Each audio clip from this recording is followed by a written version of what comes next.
ধন্যবাদ আপনাদেরকে। শুরুতেই আজ আপনাদের জানাতে চাই যে আজ 21শে ফেব্রুয়ারি, আজ মহান শহীদ দিবস এবং আন্তর্জাতিক মাতৃভাষা দিবস। 1952 সালের আজকের এই দিনে মাতৃভাষা বাংলার মর্যাদা রক্ষায় ছাত্রদের মিছিলে পাকিস্তানি বাহিনীর গুলিতে নির্মমভাবে নিহত হয়েছিলেন সালাম, বরকত, রফিক, শফিক, জব্বার সহ নাম না জানা আরও অনেকে। আজকের এই দিনে তাই আমরা গভীর শ্রদ্ধার সাথে স্মরণ করছি বাংলা সহ সারা বিশ্বের সমস্ত ভাষা, সমস্ত মাতৃভাষার প্রতি এবং সমস্ত মাতৃভাষার সকল মানুষকে আমরা গভীর শ্রদ্ধা নিবেদন করছি। আমরা গভীর শ্রদ্ধার সাথে স্মরণ করছি সে সমস্ত মানুষের যারা তাদের এই আত্মত্যাগের বিনিময়ে যারা এই ভাষার জন্য যারা আত্মত্যাগ করেছেন তাদেরকে আমরা পরম শ্রদ্ধার সাথে স্মরণ করছি।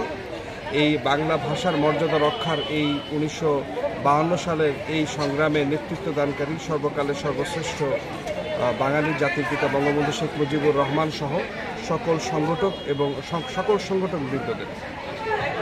আপনারা জানেন যে 1999 সালে ইউনেস্কো কর্তৃক এই 21শে ফেব্রুয়ারিকে আন্তর্জাতিক মাতৃভাষা দিবসের স্বীকৃতি দেওয়ার পর থেকে 2000 সাল থেকে বাংলাদেশের পাশাপাশি সারা বিশ্বের সকল দেশ এই দিবসটিকে আন্তর্জাতিক মাতৃভাষা দিবস হিসেবে উদযাপন করে আসছে।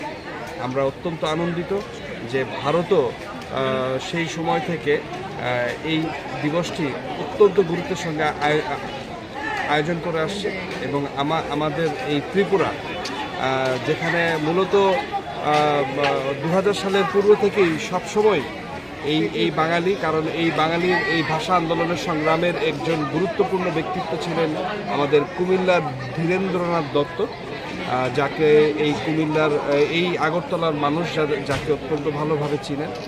তো সেই সুবাদে আরও আগে থেকেই এই রাজ্যে সবসময় এই শহীদ দিবসটি পালিত হয়ে আসছে।